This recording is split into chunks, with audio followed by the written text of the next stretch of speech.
I had just gotten back from my morning walk when my phone buzzed on the kitchen counter. I remember thinking it was probably my buddy from the golf club, asking about our Saturday tea time. I picked it up without even looking at the screen. It wasn't him. "Sir, my name is Douglas Park. I'm the front desk manager at the Harborview Inn in Savannah. I apologize for calling you directly, but I felt I had no choice." His voice was careful, measured.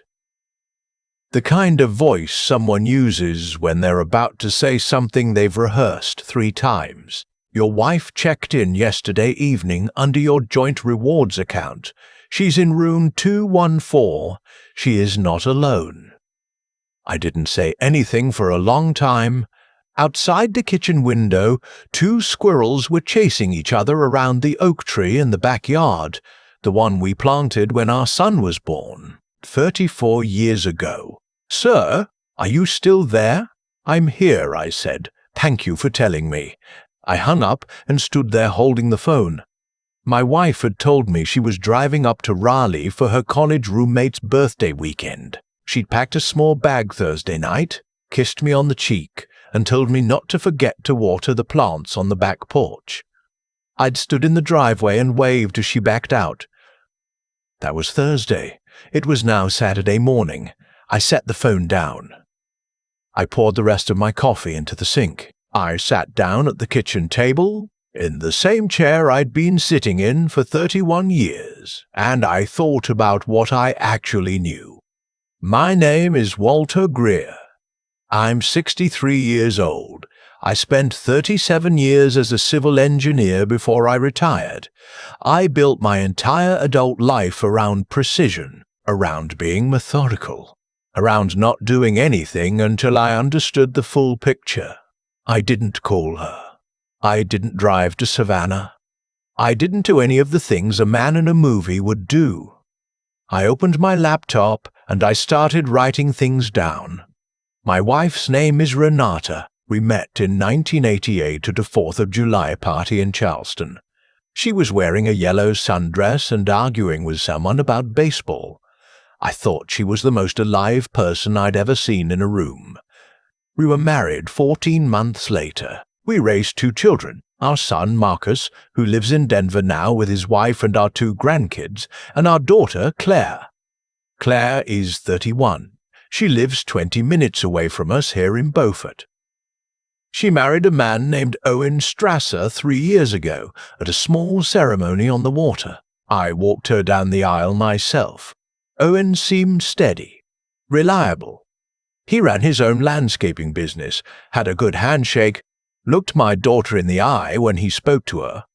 I liked Owen. I want to be clear about that. I genuinely liked the man, which is why what I'm about to tell you nearly put me in the ground. After I hung up with Douglas Park, I started doing what I always do when something doesn't add up. I went back through the evidence. Renata had seemed distracted for about 4 months. Nothing dramatic, nothing that would alarm most husbands. She was on her phone more than usual. She started taking longer at the gym. She'd started wearing a different perfume. I'd noticed it in February, but told myself she'd just bought something new. I told myself a lot of things. I opened our joint bank account on my laptop and scrolled back 90 days. I wasn't looking for anything specific. I was just looking. There it was. Small charges. A restaurant in Savannah I'd never heard of. A parking garage on River Street. Twice in January. Once in March. Always on weekdays, she said she was shopping or visiting her friend Donna in Bluffton. I wrote all of it down. Then I opened our shared cloud storage. We'd set it up years ago for family photos, and I looked at the automatic location history on her account. I hadn't touched that folder in years. Most husbands wouldn't think to look. The pins were all in Savannah, on the dates she said she was in Bluffton. I closed the laptop. I sat with that for a few minutes. I'm not going to pretend it didn't hurt. 34 years, 2 children, 8 grandchildren between our kids. I had sat beside this woman at my own mother's funeral. I had held her hand when she got her cancer scare 3 years ago. Stayed up all night in that hospital chair, told her every hour that she was going to be fine. But I didn't cry. Not then. I had work to do. I called my attorney that afternoon. His name is Benton Fairchild. We've known each other for 20 years. He's handled my estate planning, our property transfers, everything. I told him to listen carefully and not ask questions until I was finished. When I was done, there was a long pause. "Walt," he said, "I need you to hold on something. Are you aware that Renata came into my office 2 weeks ago?" I went very still. "She said you were planning to refinance the lake house in Georgia. She brought a power of attorney document, said you'd been having some memory issues, and had signed it in advance." "I have never signed a power of attorney document," I said. "Not for her, not for anyone." Another pause. "The signature looked like yours." "It wasn't." I heard him exhale slowly. "Walt, I didn't process anything. Something felt off, and I told her I needed to review the original documents first. She got a little flustered and said she'd follow up. That was 2 weeks ago, and I hadn't heard back. 'Hold everything,' I said. 'Don't touch anything. And Benton, don't tell her you spoke with me.' I hung up. I sat in my truck in the driveway for about 20 minutes. Then I called my son. Marcus answered on the second ring. He could hear it in my voice before I said a word. He's always been perceptive that way, more like me than he knows. I told him everything. The hotel manager's call, the bank records, the location history, the power of attorney. He didn't say anything for almost a full minute. Dad, the lake house. That's worth $380,000, I said. Plus, she had access to my investment accounts through that POA. Those accounts total just over $900,000. I heard him breathe. Does Claire know anything? That's the part I need to think about carefully, I said. Marcus didn't understand what I meant yet. I didn't explain it on the phone. I want to tell you about the lake house, because it matters to the story.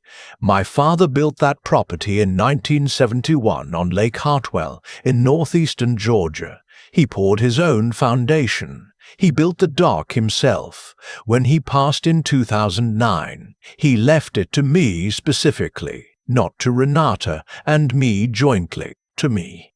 It was clearly structured in his will.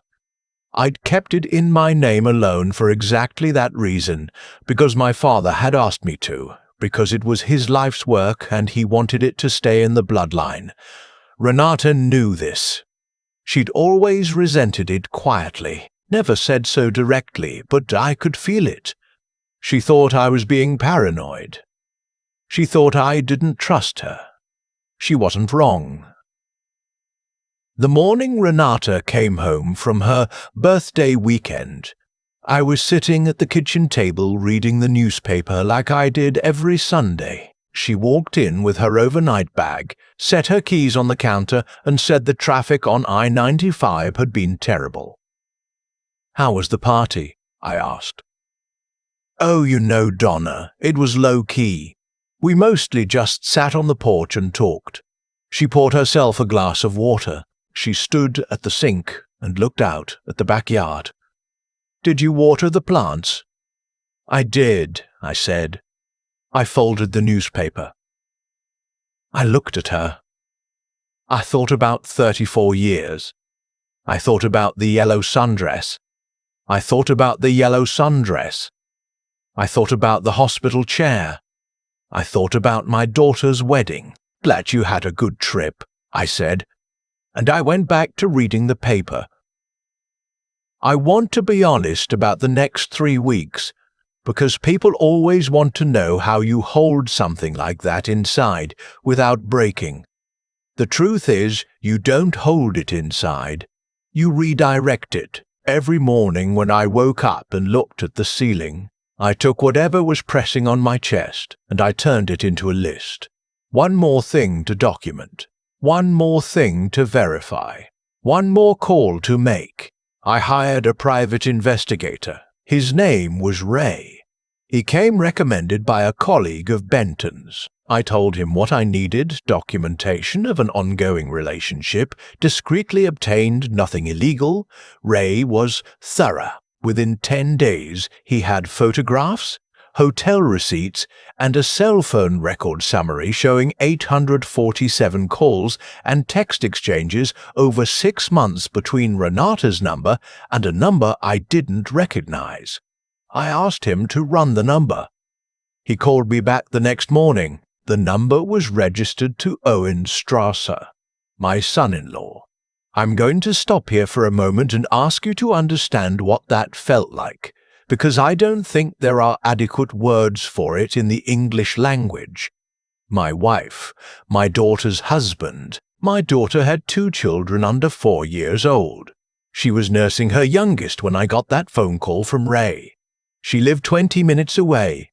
She had Sunday dinners at my house every other week, and she'd sit across the table from her mother and laugh and talk about the kids and have no idea. I drove to a park near the waterfront and sat in my truck for 2 hours. Then I went home and made dinner and didn't say a word. I called Benton the next morning. How long will it take to separate my assets? I asked. Everything in my name only. The investment accounts, the lake house, the property on Port Royal Sound. If we move deliberately and document everything, 6 to 8 weeks to be clean and airtight.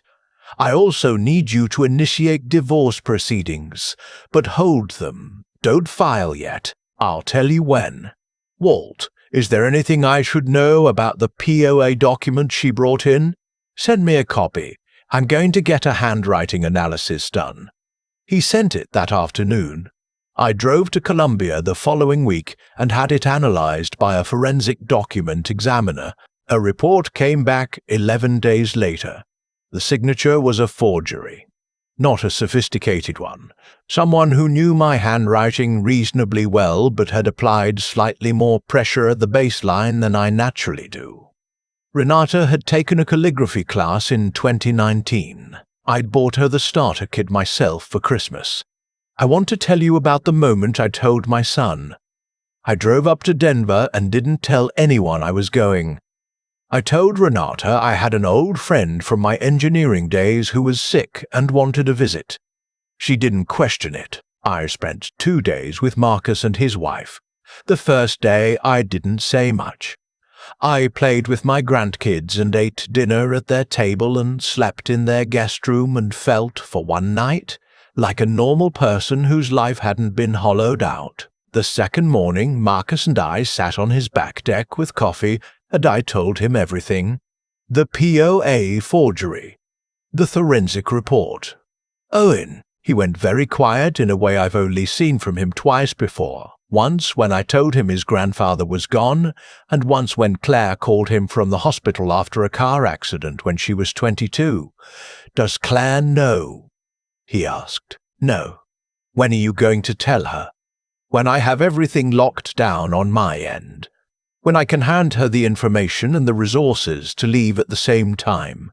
I'm not going to drop a grenade and walk away. Marcus nodded slowly. He stared at his coffee cup for a long time. Dad, he said, you've been carrying this by yourself for how long? 7 weeks. He looked at me. I don't know how you did that. I didn't have a choice, I said. She deserved better than a mess. She deserved a clean way out.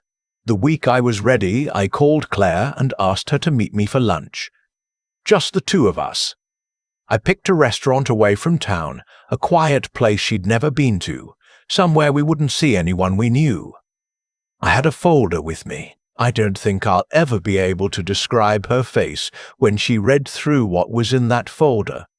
She's always been composed. She got that from me.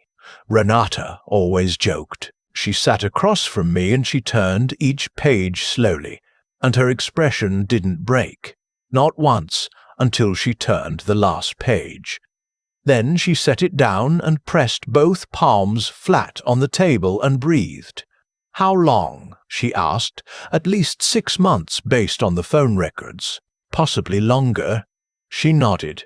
"Very slightly. Mom forged your signature." "Yes." "She was trying to get the lake house." "Yes."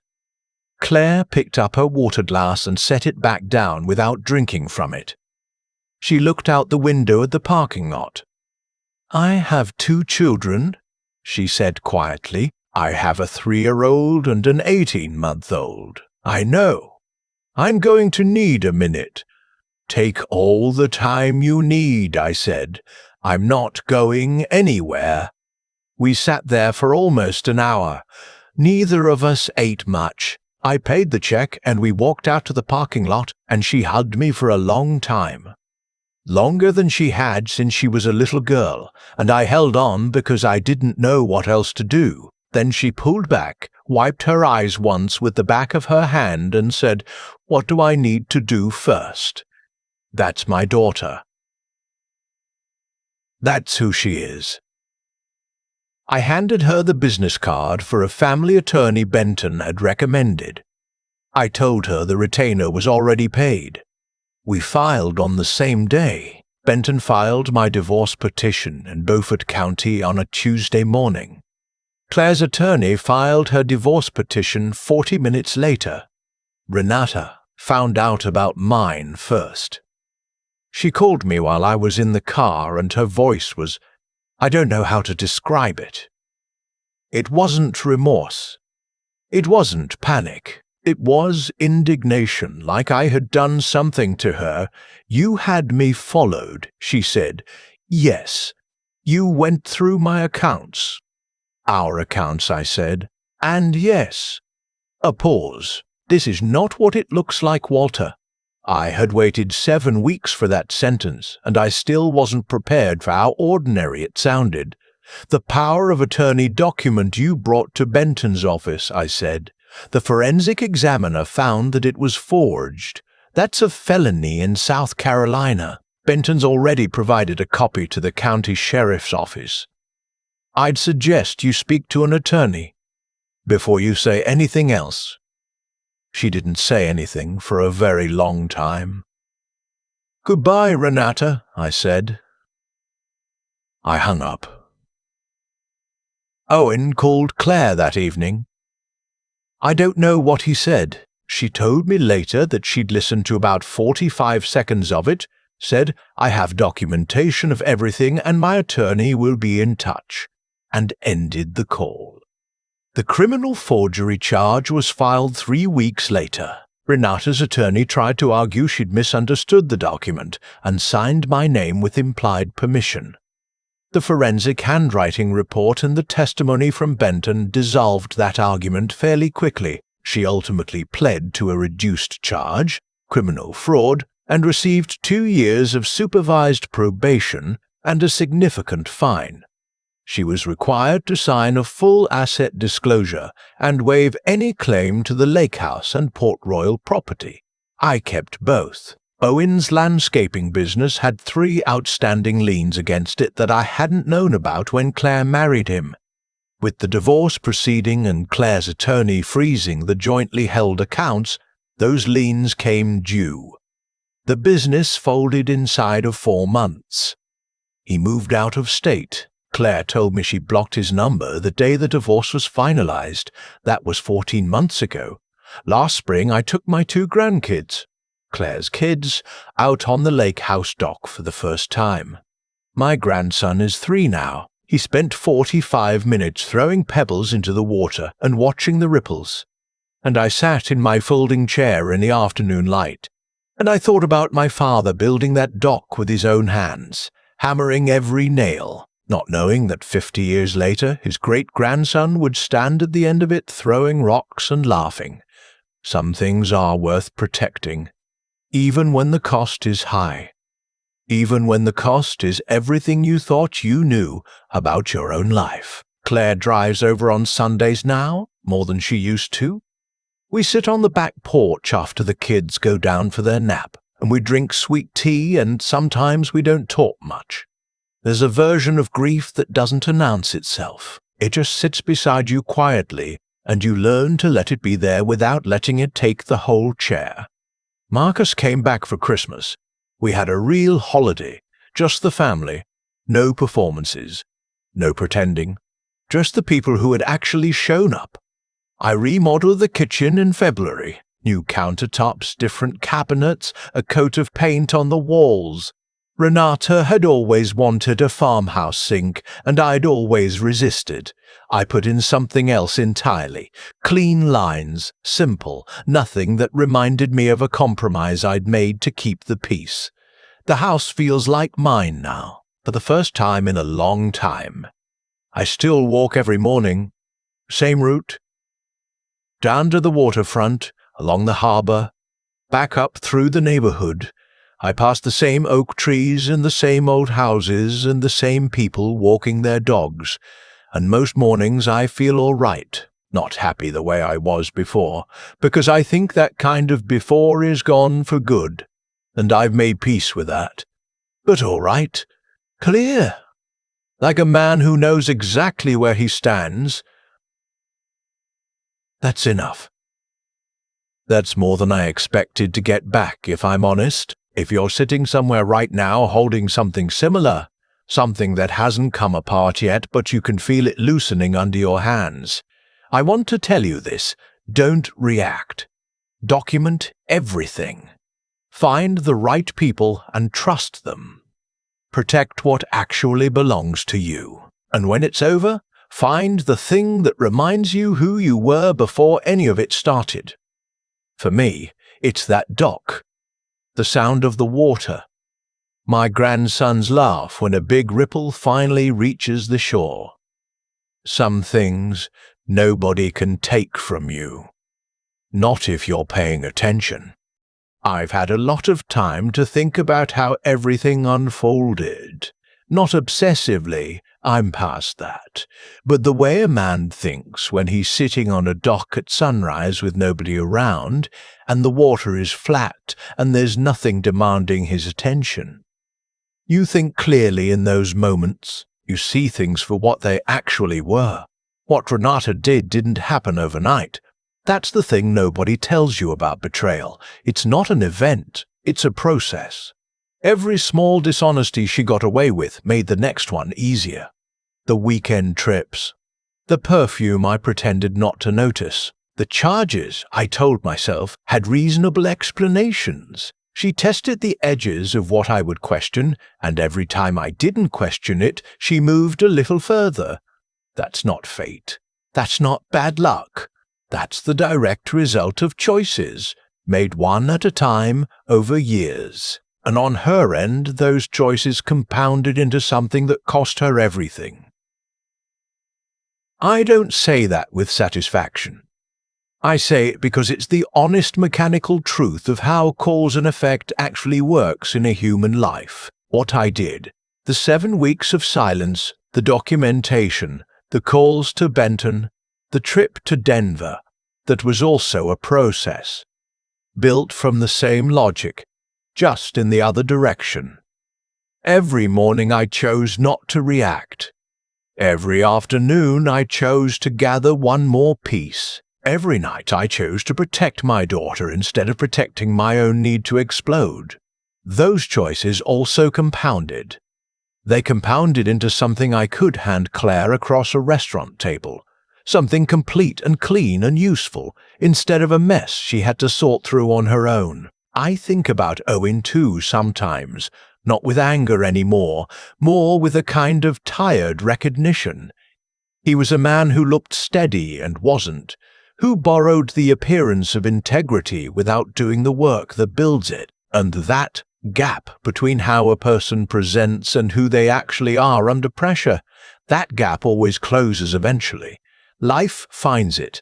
Circumstances find it. The liens on his business were already there before any of this started. The foundation was already cracked. We just didn't know it yet. Intelligence isn't about being the smartest person in the room. It's about being willing to look at what's actually in front of you instead of what you wish was there. I had the information I needed months before that call from Douglas Park. I just hadn't let myself read it honestly. That's the hardest lesson in all of this. Not the betrayal, but the part where I had to admit I'd been choosing comfort over clarity for longer than I wanted to acknowledge. And then there's Claire. Watching her sit across from me at that table reading through that folder, holding herself together with both hands, I saw something in my daughter that I don't think I'd fully seen before. A kind of moral backbone that doesn't bend under weight. She didn't collapse. She didn't rage. She asked what she needed to do next. That kind of character isn't given to a person. It's built quietly, through every hard thing they've ever walked through and kept walking. I'm proud of her, in a way I don't have adequate words for. My grandson threw rocks off that dock last spring and didn't know that the dock itself was the physical proof that some things hold if you fight to keep them. My father built it. I protected it. Someday my grandson might stand on it with his own child and not know any of this story. That's fine. That's actually exactly right. You do the work. You hold the line. You protect what matters. And the people who come after you get to stand somewhere solid because you did. That's all any of us can ask for.